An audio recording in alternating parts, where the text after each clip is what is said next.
যে 16টা বছর তস নস করে দিয়ে এখন এমন একটা দেশে চলে গেছে যেখানে তাকে আশ্রয় দেওয়া হচ্ছে না।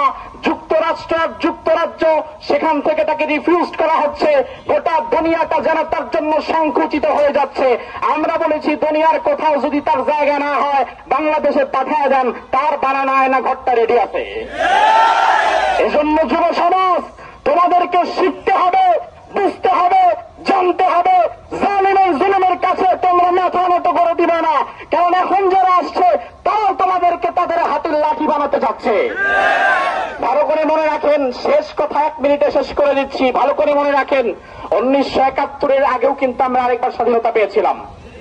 বাংলাদেশের মতো এত স্বাধীনতা পৃথিবীর অন্য কোন জাতি পেয়েছে কিনা আমার জানা নাই। 1947 সালে একবার আমরা স্বাধীনতা পেয়েছি দ্বিজাতি তত্ত্বের উপর ভিত্তি করে। এরপরে 1971 সালে আবার আমরা স্বাধীন হয়েছি। এরপরে 2024 সালের 5ই আগস্ট, এটাও আমাদের স্বাধীনতার আরেকটা দিন। তিনবার স্বাধীন হওয়ার পরেও যদি জিজ্ঞেস করা হয় আপনার অর্জন কি, তাহলে অর্জনের খাতা শূন্য।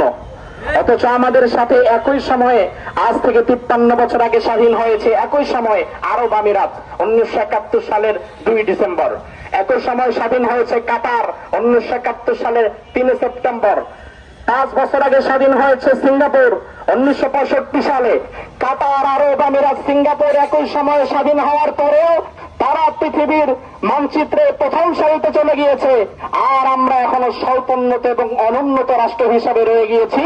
তার কারণ হচ্ছে বিগত 53 বছরে যারাই এই দেশটা পরিচালনা করেছে তারা আমাদেরকে ওসমান আলী, আবু বকর ওমর উপহার দিতে পারে নাই, তারা উপহার দিয়েছে বেনজির, মতিউর আর আবেদ আলী। এজন্য তোমরা যদি চাও আগামীর বাংলাদেশ সুন্দর হবে, এটা কি আমরা চাই?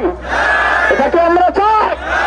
যদি চান তাহলে ভালো করে মনে রাখেন, আমেরিকাপন্থী সরকার আমরা চাই না, ভারতপন্থী সরকার আমরা চাই না, দুনিয়ার ফ্রান্সপন্থী সরকার আমরা চাই না। আমরা চাই মদিনাপন্থী সরকার। আমরা এমন সরকার চাই যে সরকার বাপ দাদার মতো না, যে সরকার আব্রাহাম লিঙ্কনের মতো না, যে সরকার রাসূলুল্লাহর মতো দেশ চালাবে।